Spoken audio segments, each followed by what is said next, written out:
Okay, so now we're official.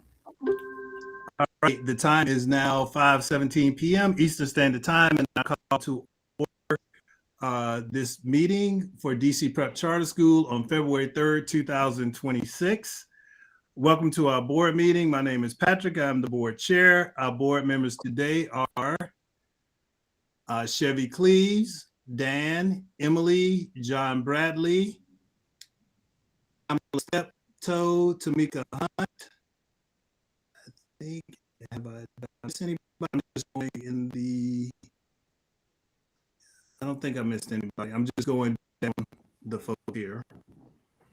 I think there were a few people who said they might have to join a little bit late tonight.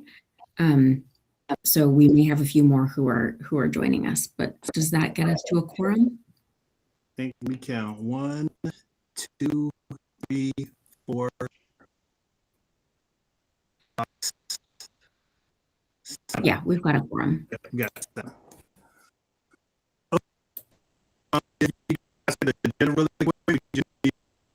Patrick, you're breaking up a lot. Let me see if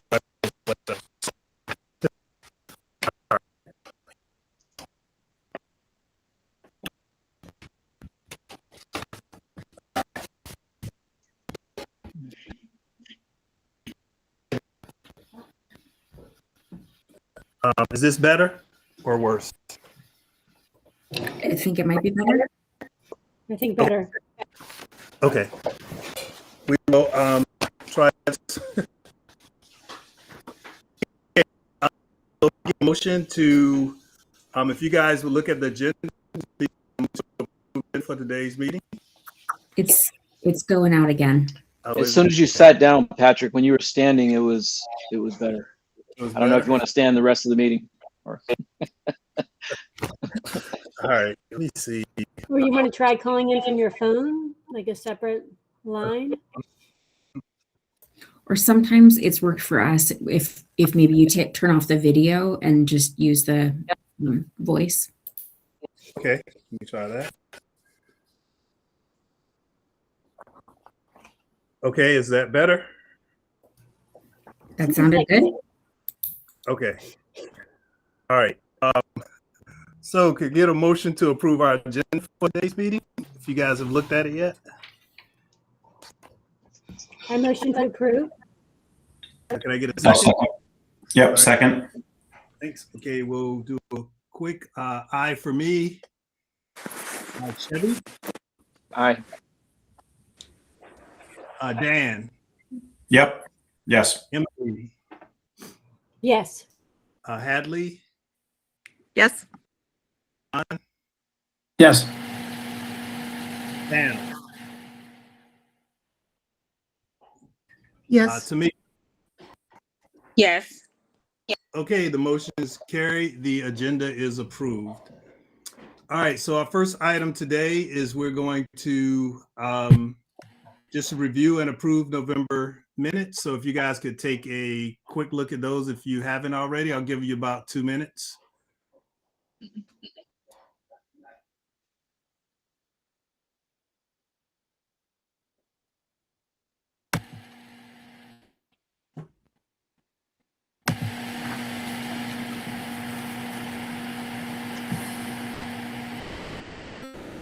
Hadley, you look cold.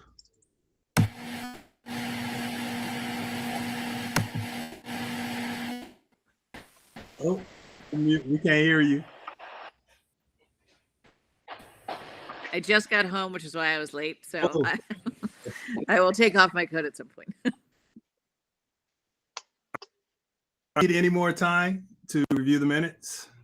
I have a recommended change, which is that I was absent. I don't think I'm listed either place right now.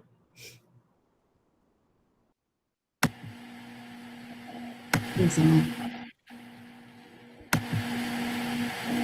Okay, can we get a motion to approve with the amendment? I still move. Second? Second. Thank you. Aye for me. Chevy. Yes. Colette. Yes. All right. Dan, Yes. Emily, Yes. Hadley, Yes. John, Yes. Lisa, Yes. Pam, Yes. and Tamika. Yes. The motion is carried. The minutes are approved. Our next item is curriculum update by Cassie. So over to you, Cassie. Great. Hi, everyone. Hope you're all keeping warm and safe. Very happy to be here with you all. I'm going to share a quick update on our curriculum decision. I know we've talked a little bit about this. So I will kind of go through where we are and make space for questions. I'm going to go through our decision and our process, which curriculum and why, how it connects to our annual plan, and then give you all time to ask any questions you have. So we have an exciting decision to share today. We have made a decision on our ELA curriculum. As a part of the decision, we were really striving to consider a curriculum that would support us with equity and making sure that all of our classrooms are offering a strong platform for learning for our students when it comes to reading and writing. As you know, we are generally achieving our mission when you look at our big long-term outcomes. And yet, I think we have shared this graph with you. We have inconsistent outcomes across our classrooms. And so our hope that as we adopt really strong, high quality instructional materials for literacy and math, that we will start to see less variance across our classroom and strong outcomes for all students. Adopting a new curriculum has been a part of our 5-year plan. We've made this decision several years ago. We are in year 2 of our 5-year plan. And so we're very excited to launch a process this year to help us make that decision. We went into the decision really knowing and understanding and believing that a curriculum is not a silver bullet for improved results. That any curriculum that a teacher uses requires them to internalize the lessons, to analyze data, to differentiate, to make it engaging, to plan for student support, to love the content. All of the things go into that to making classrooms really strong. And so it is one lever, but it is definitely the magic sauce. The people are.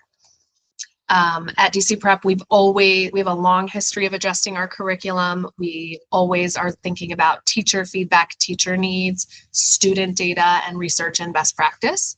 And this particular process was no different. It's just a really big one because choosing ELA and math really impacts all of our kids and all of our families. And so we wanted to have a really robust process to help us make a strong decision.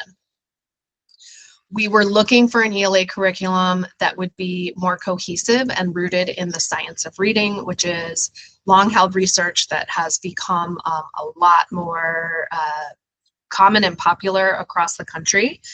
That is about how kids learn to read. We were looking for a curriculum that would have a stronger emphasis than our current curriculum does on writing, language, and vocabulary.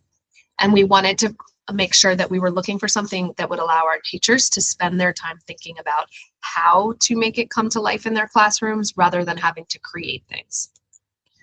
We had 3 options that we looked at. All of the options we explored were approved by EdReports. EdReports is a nationally recognized independent evaluation process that helps districts and schools make these kinds of big decisions. They hold these pretty extensive reviews and then they green light different curriculums based on alignment with standards, rigor and extent of content knowledge, and the quality and design for kids and teachers. And so we only looked at ones that had green lights for all 3 of those categories. We also only looked at curriculum that had been approved by OSCE on their list of high quality instructional materials. And we only looked at ones that had been recommended to us by an educational expert or an LEA that we trusted. We ran a really robust process this fall. We held a task force that had over 20 members from across our campuses and our home office. We had 3 options. All of the teachers who were in the task force taught sample lessons with our students, which we videoed and debriefed and discussed. We checked whether or not the curriculums would be well aligned with Smarter Balance, which is the new high stakes end of year assessment that we will be taking next year as mandated by OSCE, and will replace the current CAPE assessment. And we used a rubric to kind of help ourselves evaluate the different curriculum. We engaged lots of stakeholders, both internally, like our directors for technology and data and ops, and our CFO, Vanessa, for a financial perspective. We invited families to an open review to look at all of the different choices. All of our staff and teachers were also invited. And we consulted probably at least over 20 LEAs and experts in the field. These were our three options: Fish Tank, Amplify, Great Minds Arts and Letters. They were all really excellent, had different pros and cons, and ultimately we landed on Amplify, which we're really, really excited about, and we announced this to our staff at our December PD, the day before winter break, and we've been working on getting ready to deliver it. We're adopting 4 different curriculum from Amplify, as you can see on the screen. They have grade band specific programs. They're all vertically aligned. And so I wanted to share a little bit about why we're so excited about it and how it connects to our annual plan, and then I'll make space for questions. So first, we're really excited because it directly helps us with what we were looking for. It's very aligned in the science of reading, and it has a very strong program and resources for writing, language, and vocabulary. It has really robust resources for teachers to use that are user-friendly and well-structured, and extremely robust for our teachers in helping support diverse learners. It has all of these aligned resources that teachers will be able to use for our English language learning students, our students with IEPs, that directly align to the core content that is going to be taught every day. These are all different examples of ways that it has differentiation, like within lesson plans, across lesson plans. So it's just really exciting, and I'm happy to share more of this with anyone. It's based on a knowledge building philosophy, and so it has this very extensive and well-researched progression across subject areas. Our students will be learning history, science, arts, literature, social studies, and we believe this is going to be really supportive to preparing them for competitive high schools and colleges. It also aligns with our science curriculum, which is cool. So when students are learning in literacy, we'll have some alignment with what they're learning in science. And it has really meaningful text that our students will get to read, which we're very excited about. Cassie, can I pause you for 1 second? Because Of course. to bring that to life, like the idea of like the importance of knowledge building, can you talk, or you can kick it back to me, but like the research about the example with reading a passage about baseball? Yeah, so the baseball study is this really important study where they basically what the study revealed was that students who had a lower reading level but understood the content and the topic could access it at a much higher level than students who had a higher reading level but no understanding of the content. So they gave students this pretty dense text about baseball, and kids who knew and understood the context of baseball, even if they had a much lower level reading level, they could answer all kinds of analytical questions and discuss and write and talk about the content in the text. And so what that study and many others like it have proven is when we build content knowledge coherently for students, they are able to engage in discourse, engage in writing, and really be thoughtful and analytical. And that's why we've chosen a curriculum that's like very focused on building knowledge over time. Would you add anything, Laura? No, that was, and can you connect it to like the work that Amplify has done to try and create like the focus areas? Yeah, so here's some examples.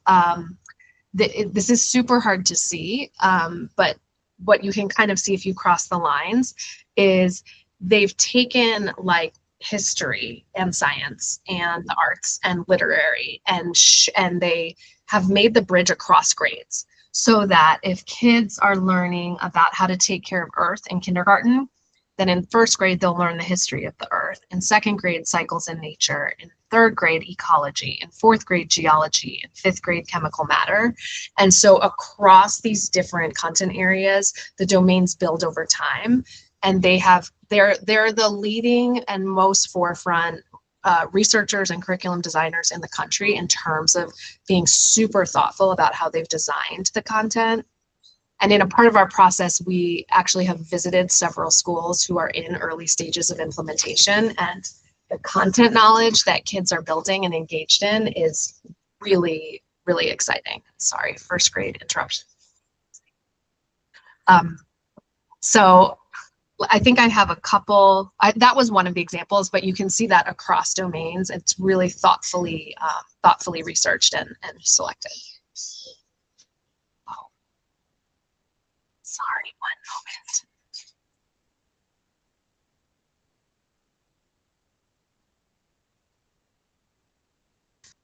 moment. Kids have to leave for sports practice, and I had the keys in my pocket. Sorry about that. Okay, so our hope in implementing Amplify is that 100% of our students in kindergarten through second grade will be reading on reading level by the end of the year. 100% of our students will be deeply immersed in engaging content as readers, writers, and thinkers, and we will have those improved outcomes for students across classrooms. So that's one. These are kind of our big high-level goals that we're setting. I know Laura's going to talk more about next year and make the connections with that. I thought I would highlight this really briefly. The lessons follow a similar structure, which is going to be very supportive to teachers, and the teachers receive a lot of materials and really have everything that they need to make their classrooms really high functioning and really effective literacy instruction. I kind of started this way, but we really believe that while a curriculum is not an end in itself, we believe that Amplify offers the right platform for us to build on as we work to ensure that our students are reading and writing on grade level before they head to high school. So very briefly, this decision connects to our annual planning process because we have been really setting the stage for this. And Laura's going to talk more about those connections a little bit later, so I'll kind of move more quickly through this. And it's going to be an all hands on deck of body of work. We've been talking a lot about it at our executive team level because it will hit all of our teams. We're already planning to get ready, so our leaders are going to be engaged in learning about it this spring. We're going to be piloting in May and June in a lot of classrooms, and our central office team will be side by side with teachers co-teaching the lessons so we can get very prepared. We'll do a lot of summer skill building, and we're really looking at it through the lens of how do we use Amplify to support all learners. We have a lot of infrastructure work. We have to build new assessment calendars, update our gradebook policies, update IEPs, build programmatic guidance, make sure that we have the operations and systems ready for this to go, the technology. We're going to be working a lot with family to help them feel confident about the decision, to know how they can support literacy at home, and so that they understand why we've shifted this way and what it will mean for their children. We're going to be doing a town hall in the next couple of weeks to make sure our families feel really confident in the decision. Our operations team is working on ordering all the materials, figuring out how to store them, and how to get us ready so that our teachers have exactly what they need. And we know that this adoption, for it to be successful, we have a lot of opportunity to lean into our values. One of the ones that I'll highlight is this idea of implementing with fidelity so that we can see what truly works, and using data and reflection to drive adjustments under our We Ask Why value. We're going to be really asking our teachers to really try to implement it as written, because it's such a strong research-based program, and we're going to be supporting them along the way to figure out how to do that, because it's a big shift. Quickly with math, we did hold a math task force. We are looking at 2 options for math. We have not made a decision yet about which one. We are hoping to make that decision by Data Day 3, which is this spring. So we should be able to update you all in April about that decision. And we may do a small pilot next year, but we're not actually implementing the new math curriculum until the following school year. So we have a long runway to get ready for that. So now, any questions? When was the last time you guys have done an implementation of this scale? This scale, probably when Common Core was launched, we rewrote all of our own internal curriculum. So that was that's the long time ago. Yeah, we've done smaller scale. So we adopted a new science curriculum. I think we're in our 4th year, but we have way fewer science teachers, only like 3 or 4 at every school. So that was much smaller. We've adopted components of literacy, like it's part of the reason why we're so excited to do this is right now our literacy program has like a lot of different curriculums that we've adopted, and it has become a bit hard to navigate. So we haven't done something this big in a very long time. Do we have third-party resources, whether it's from Amplify or otherwise, to help do the implementation? Yeah, we've hired Amplify. They're coming. We have 4 Wednesdays coming up in March where we're bringing together the task force from the fall, and we've invited more teachers to participate. We have, I think, about 40 people who are going to be participating, and we've hired Amplify, and they're doing full day trainings with us. And then we're going to use their support to help us do the pilots this spring and be like on the ground learning from the pilot. Okay. And sorry for just on the same theme, like, do we have, who actually like owns this? Like, who is the person? Because it seems like it touches so many parts of the school. Is it you, Cassie? Just like who like sits above this? It's like really a project management task. And you obviously have lots of tasks. So is it you? Is it someone else? Who actually owns it? It's me. Yeah. Me and my team. But we've been working really closely with lots of teams because like Alicia has to own the operations and the technology aspect of it. Vanessa has been helping us with the contracts, but definitely me and my team. We've been having weekly meetings. I have one person on my team in particular who's been, it's a big part of her role this year is helping us get this ready. And there's a small group of about 4 or 5 of us that we have been meeting weekly for months about this getting ready. So, and we've gone on school visits and all the things. So we're feeling like we're in good shape in terms of project management. Good. Yeah, no, I say it only in that I've overseen implementations of like big ERPs and other software products. And like, whenever there's a doubt, like put more resources and assume you're going to need more time. It sounds like you've got a lot of resources on it and Amplify third-party resources, which is great. They've been really good partners. They've been very, very approachable, very adaptable. And like I said, I think we were strategic to devote, we have someone on my team who almost like 60% of her time has been devoted to helping us get ready for this. And that was a really strategic decision that we made because it's been a lot to try to get everything ready, but it's allowed us to be in a really good position. Great. Thank you. Just a quick follow-up.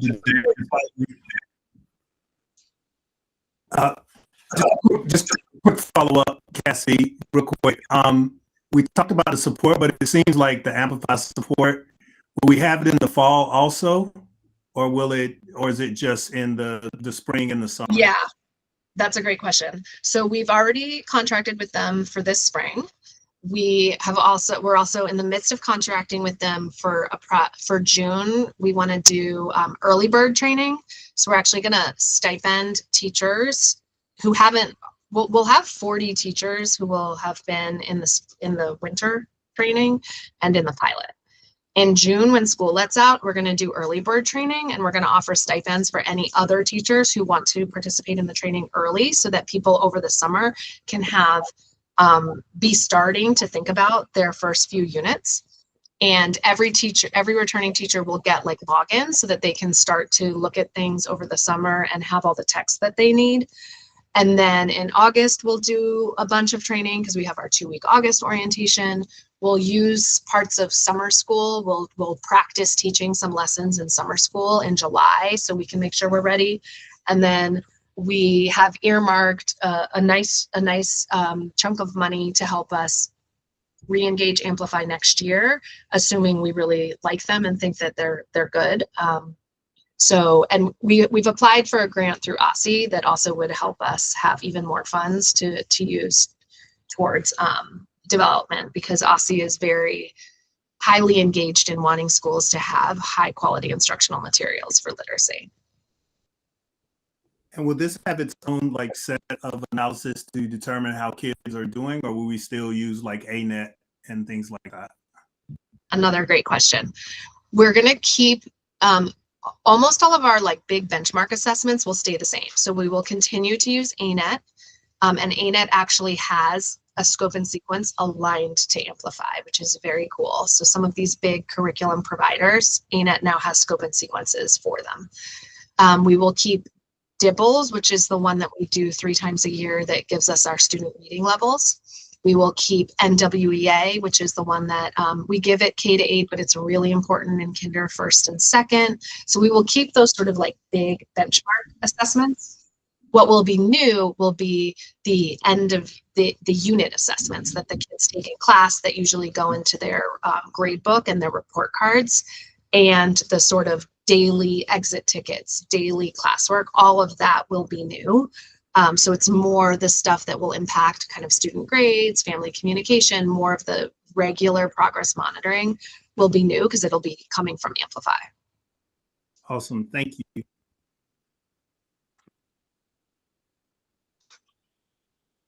Okay. Thank you for listening. I'm very available to talk about more questions. I know the Education Committee asked a lot of questions when we met, and look forward to talking more with you all. Thank you, Cassie. And I'm sure that you all can tell there's a lot of work that has gone into getting us to the place that we are now. So huge thanks to Cassie and her team, and the many folks who participated in our task forces, and then all of the colleagues in the home office who have been helping to make sure that we are ready with implementation broadly. Let me just let Perry in. Okay, so next I'm going to talk with you all about our annual plan. As you know, this is the time of year when we are trying to have an annual plan that we can start to test with our staff. And I'm going to give you an overview of what it contains. So let me see if I can make it a little bit larger. Okay, so first, we're going to do a little bit of foreshadowing. So great bands don't improvise success. They plan, practice, and play in sync. Our planning sets the tone for the harmony that we want to create for tomorrow. So this was a Cassie Pergament slide that I have borrowed. Thank you, Cassie. And keep this in the back of your mind, because not only is it a nice way of talking about like why it's so important to prep now for great performance later, but it'll connect to our theme for the year. Okay, so before we talk about our plan for next year, I thought it was helpful just to kind of like step back and reground in our goals. I'm sure, when you were reading through the annual plan, which we sent in the materials for today, you saw an outline for our goals. We have 6 big goals that we're talking about as an executive team all the time, making sure that we have top tier schools, 100% student enrollment, strong staff retention, a positive student experience when students are in our buildings, strong alumni outcomes after our students leave us, and that we are an enduring organization, which has to do with making sure that we are financially sustainable, that we are managing compliance requirements, particularly related to special education, and that we're thinking about leadership continuity, right? So those are the big components there. I highlighted top tier schools in green because that ends up being such, all of these are important, but in some ways, focusing on making sure that our schools are top tier, it's a super lever because it helps to shape all of these other outcomes. And so that's the place where we spend a particular amount of time talking about, like, are we on the way to be able to deliver top tier schools? Because when we have top tier schools, that is why families choose us, right? So it's a big driver in enrollment. Staff want to be at a place that is recognized as being high performing. So it's a great way to be able to make sure that we're retaining staff is to demonstrate to them, like, look at the impact that you're having. When our schools are really driving results, that tends to also be very related to students feeling like successful in school, to feeling like classrooms are like orderly and where they're able to feel safe and known and belonging. It sets our alumni up for success. It makes it easier for them to get into the great schools that we want to send them to and for them to be successful once they're there. And then, all of those other components really help to shape whether we are an enduring organization. Okay, so when you think about, like, what are the things that we need to focus on to make sure that we are top tier, this is a table that you've seen in the past when we've talked about the components of the Aspire framework, which is how PCSB rates the quality of schools. So what you see here are the universal components of those frameworks for elementaries and middles. That's why it doesn't total up to 100 points. There's also 10 points that are LEA specific that we talked about with you all a year ago. And then there's another framework, which is Aussie's STAR framework. It's very similar in a lot of ways. But the big thing, the reason that I'm sharing this here is a reminder that what drives our points is how our students are doing on CAPE in particular, growth and achievement, chronic absenteeism, re-enrollment. Those are the big elements that drive whether our schools are high performing. So how we're doing this year. In academics, based on our latest interim assessments, which we just took a week ago, in ELA, our achievement is significantly higher than this time last year at all 6 of our schools, which is really encouraging. In ELA, we also have a larger percentage of our students who are achieving our growth goals at 5 of our 6 campuses, though all of our campuses are short of our network-wide target, but our targets are very ambitious. In math, our achievement is significantly higher than this time last year at 5 of our 6 schools. And we have a larger percentage of our students achieving growth goals at all 3 of our middles, which is also very encouraging. From an attendance standpoint, due to a lot of hard work by many people, our chronic absenteeism rates are significantly better at 5 of 6 campuses relative to this time last year, which is encouraging. We had very strong leader offer acceptance rates for next school year. We just got those results back yesterday. And then when you look at the most recent round of surveys that we administered to staff, students and families, we had a greater percentage of students who strongly agree or agree to all of the questions on the student survey, and a greater percentage of families who strongly agree to all of the questions on the family survey, right? So that is really encouraging. Tells me that we're on the right track. And given that, that's a helpful indicator, because what I hope you see in the annual plan is a lot of continuity with this year, with the additional element of the work that Cassie was describing to implement a new ELA curriculum. But it's a lot of just keep on the track that we're on, continue to build from the foundation that we're already laying. Okay, so next year, as Cassie mentioned a minute ago, is our 3rd year of our 5-year plan.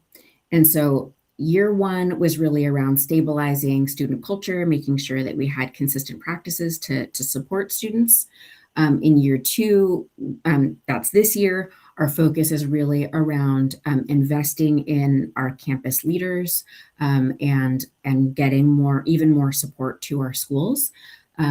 And there's been a huge emphasis on being really clear about what are the goals that we're driving towards, how are we measuring progress against those goals, and just making sure that we're really consistent with what we're doing to drive outcomes.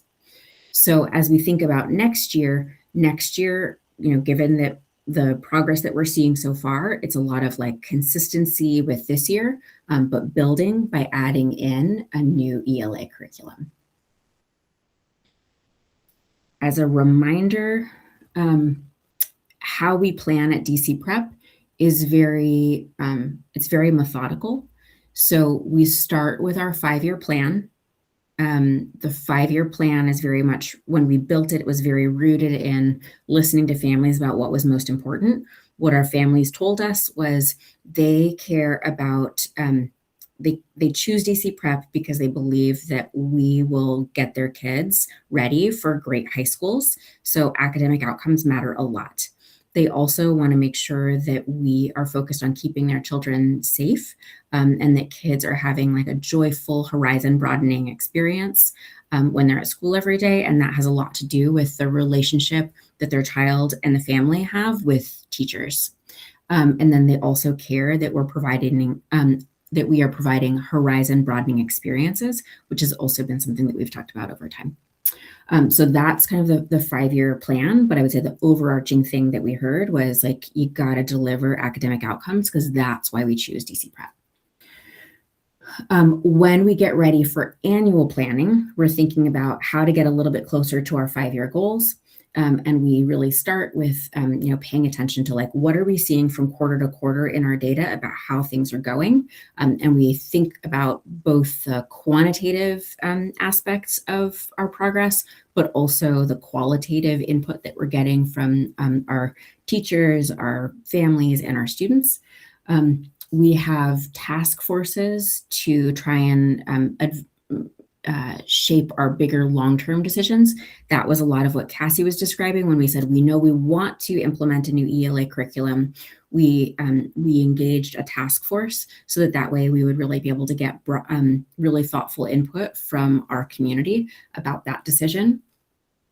Once we start to zoom in on like what we're going to prioritize in the next plan, we have listening sessions so that way we can get even more targeted feedback in those areas to help us make sure that whatever we're doing to implement, as Cassie is thinking about implementing the new ELA curriculum, we're also going to want to listen to teachers about, like, for example, how our grading policies should change, and whether or not we need to make adjustments in light of the new curriculum.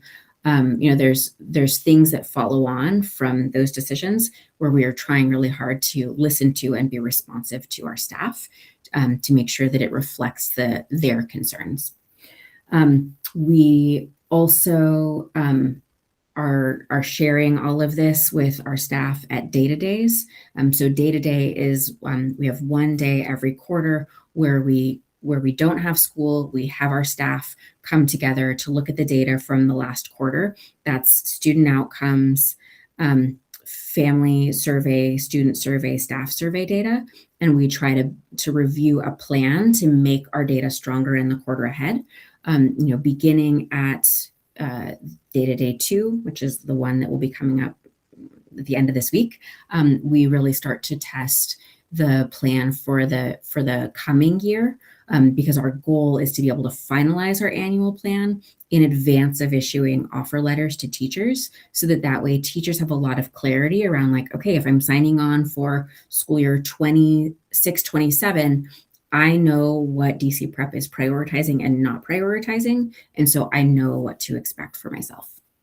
So that's the way that our planning process works. We try and talk about the process every time we talk about our annual plan, because it's just such a hallmark of how we work, and it's important that our staff really understand, in particular, how much their voice can shape our planning.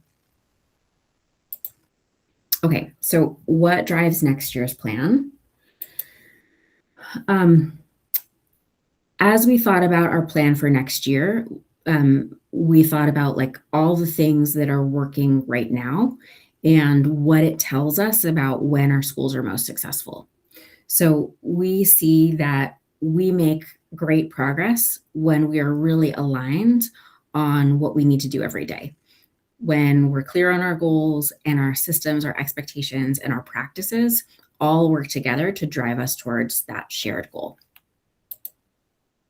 And so from that, we stepped back and we built a theory of change, which you can see here. And it's really about the importance of having like a shared vision across everyone in our network about what we're driving towards and the systems that make that possible. Because it's really, when, there are some schools, and, no shade to them, right? But there are some schools where the vision is more just hire the best people that you can and let them go, right? Like have everybody kind of like innovate and do their own thing. And in our context, we believe like that's really hard, and we're never going to be able to get the kind of outcomes and consistent experience for our students that our families are seeking. And the way that we can actually have better outcomes for all of our students is when there's more of a shared vision across all of our classrooms and across all of our leaders, because then it's about like the music that is created when everybody is working in concert, that's really going to make the sound that much deeper and richer, right? And so our theme for next year is one band, one sound, because we believe that the more that we are really united around a shared expectations and our commitment to students, that's when we're going to be able to create the best music for our kids. So next year, our focus is going to be around strong instruction grounded in having really strong ELA instructional materials. That's the work that Cassie was just describing. We will also continue to be focused on the same things that we're focused on right now, with strong Tier 1 culture, making sure that our classrooms are places of belonging and focus on learning. Because we know that helps to create the conditions for strong learning. And then we will also be working to plan for the future, because, as Cassie was alluding, we are both choosing an ELA curriculum and a math curriculum right now. But next year, we're implementing the ELA curriculum. We will be piloting on a very small scale the math curriculum, but we won't be implementing math broadly until school year 27-28. And so our belief is, Dan Fine was asking a really thoughtful question about like just how much it takes to be able to implement change. And so hopefully what you see here is the reflection that like we know that just implementing a new ELA curriculum is going to be a big deal. And so we need to have a big focus on that. We need to continue the work that we're already doing around strong Tier 1 culture. And we need to, like, on a smaller scale, plan for the year after to make sure that every year is strong. And so the common line across all of these is making sure that we're supporting our leadership teams to be able to lead on all of this work within our campuses. So our 3 big focus areas next year are supporting campus leaders to clear the path for strong teaching and learning. And so that way, that's going to create the conditions for our teachers to have strong classrooms. We will amplify our ELA curriculum with consistency and clarity. And then we will be focusing on some network-wide systems and supports. And that includes preparing for the new math curriculum, renovating 711 Edgewood, which will be EMC's new home in 27-28, accelerating Edgewood enrollment strategies for students, and identifying ways to continue to strengthen our special populations programming in the years ahead. So that is the focus of our plan. I know that you read through our Word document as well. So I will pause here and see if you have questions or thoughts on what we have put together. Hi, Laura. I have one question. Apologies if this was asked because I was a little bit late getting on. Does the move to CAPE 2.0 have any bearing on any adjustments, or is that kind of already going to be, it's already covered in whatever changes are coming with the curriculum because, in general, Common Core, like the content is not changing. So just wanted to know if there was anything that you felt like the team needed to do, or do you feel good about the content with this new curriculum and, no changes needed there? That's a great question. I'm going to turn it to Cassie, who's been doing a lot of thinking about what the change to SBAC will mean for our schools. Yeah, we've been doing our best to try to learn about it. So we've been attending all of the OSSE meetings and met with OSSE, as well as reached out to kind of all of our networks to learn from other schools who have used Smarter Balance, and actually found some great partners across the country who use ANET, have used Smarter Balance, had experience with PARC, which is what CAPE was designed after.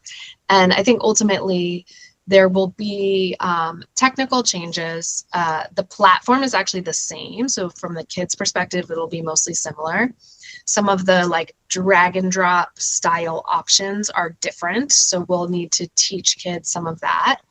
But what we've heard from most people is that while it is scored differently, the content is really similar because it's the same standards.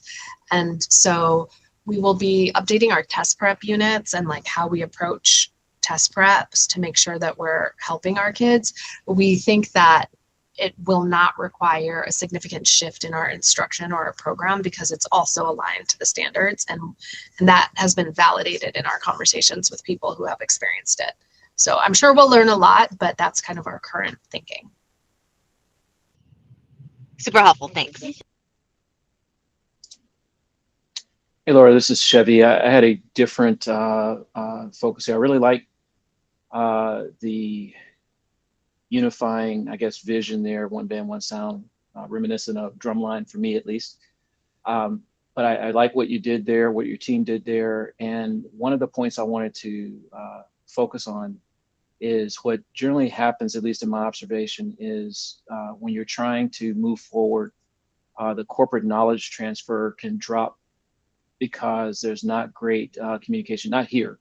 I'm just saying in general, if this is not specifically focused on, then key messages don't get passed along, right? Because they weren't deliberately developed and passed along. And I heard you speak to that, and that's a deliberate part of the plan. And so I just wanted to applaud you and the team for doing that. It is so important as people are really busy that if you haven't brought their attention to certain things, then maybe lessons that are learned and quicksand that's been identified doesn't get carried forward, and that can be a problem or a missed opportunity in the future. So nice job.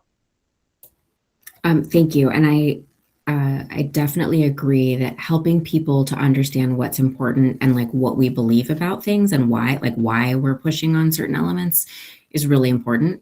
And Maura and Cassie have been doing a lot to really try to make sure that we have the right touch points with our principals, our campus leaders, and then our teachers to make sure that there is that like shared understanding, like, throughout the organization.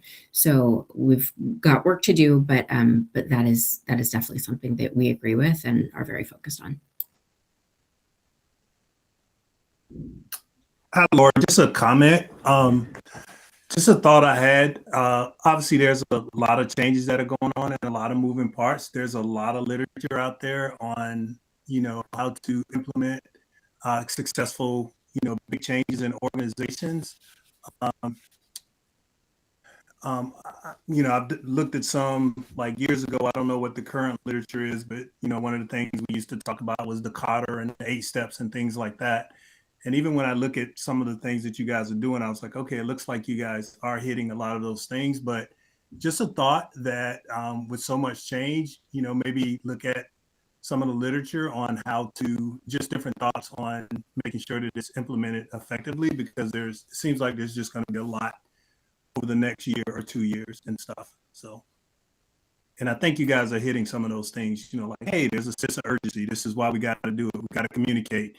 You guys are getting champions, like when Cassie was talking about, like, she's got teams together. So I think we're hitting a lot of the things that the literature says, but may just be something to kind of bounce off of and say, like, hey, are we missing any of these kind of important elements about implementing change successfully and stuff? Yeah, that makes sense. Thank you for the push just to take the step back and check against some of the key change management frameworks.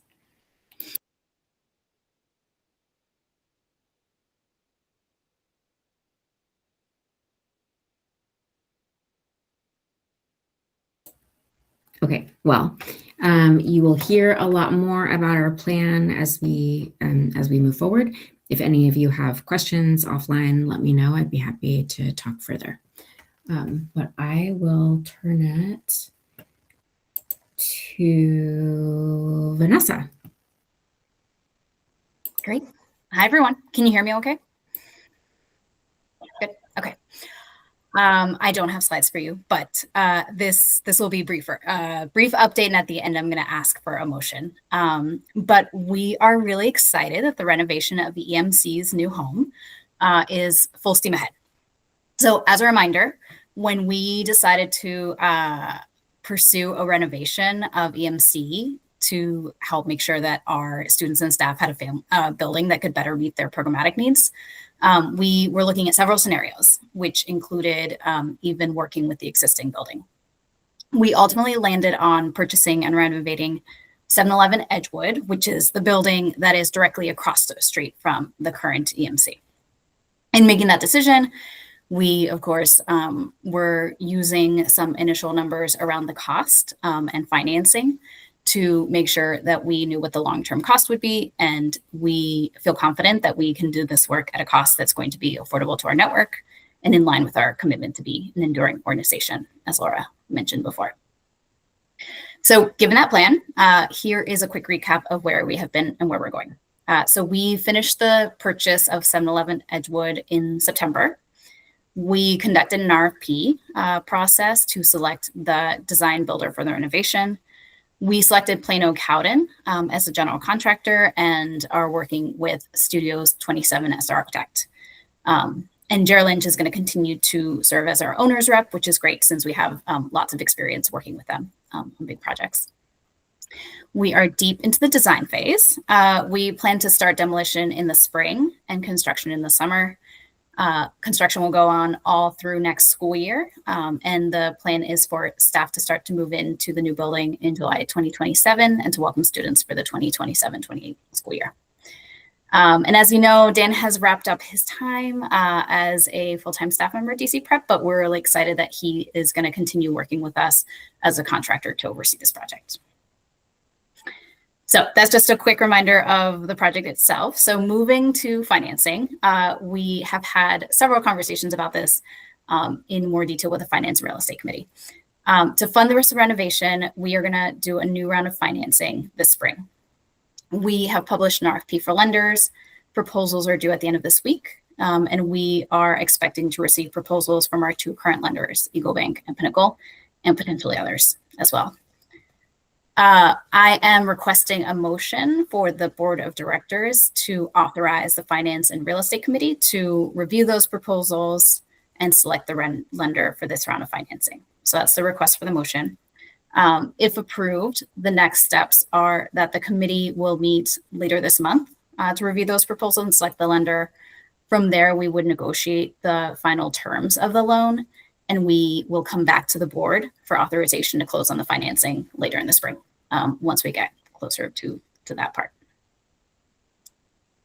So happy to answer questions before then actually moving to this motion.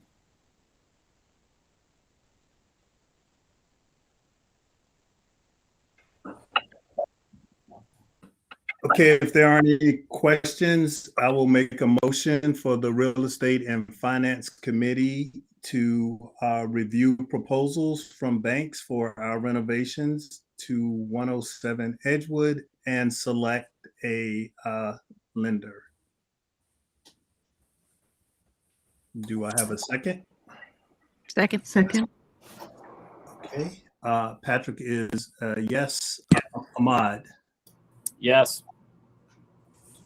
Chevy, Yes.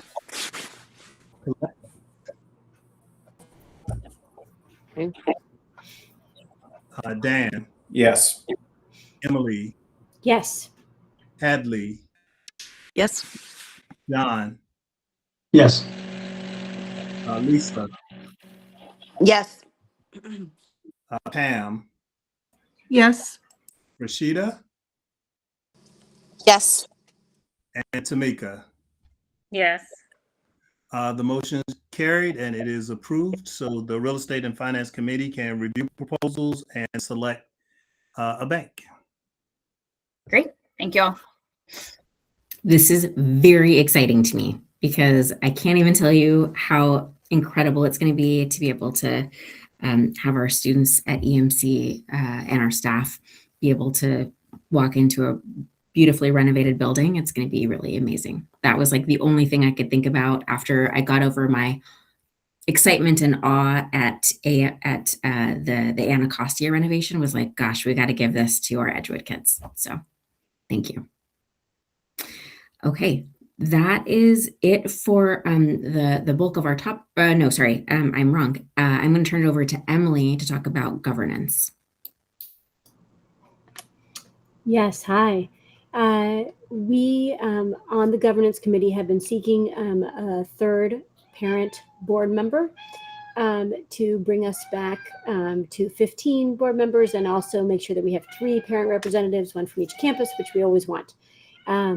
However, we thought we had someone, and then kind of last minute, it hasn't worked. They've kind of dropped off the radar for some reason. We're not entirely sure why.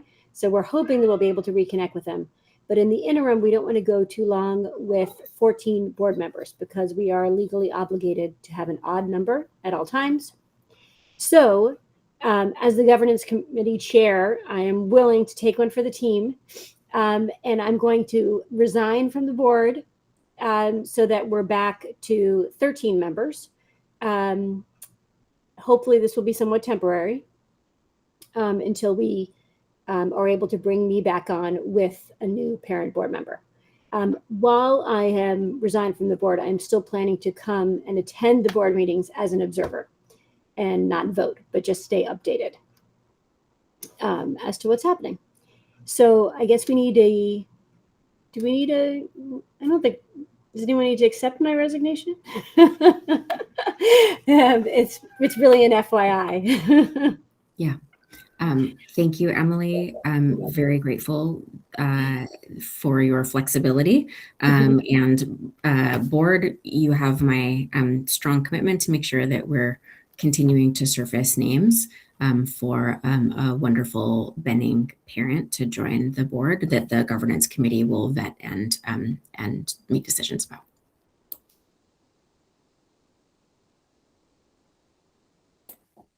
Okay. So that is the end of our board meeting for this evening. We will now, other than closed session.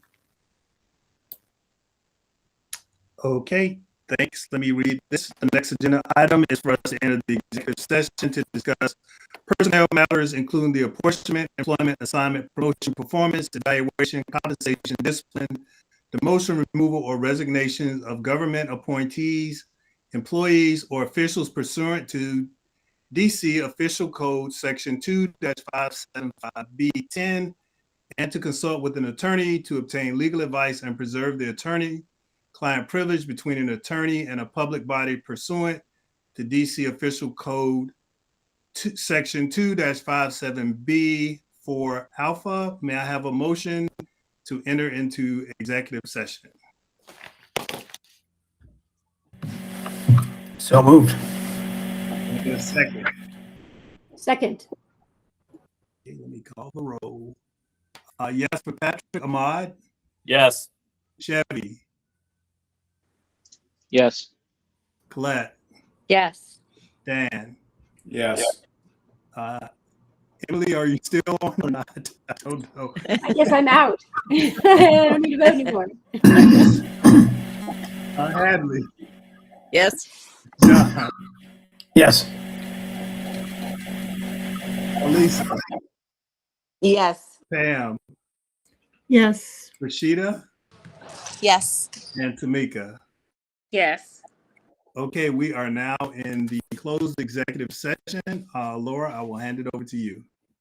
Sounds good. So DC Prep team, oh, sorry, hold on one second. I'm gonna pause the I was recording. gonna say the recording's still going, yeah.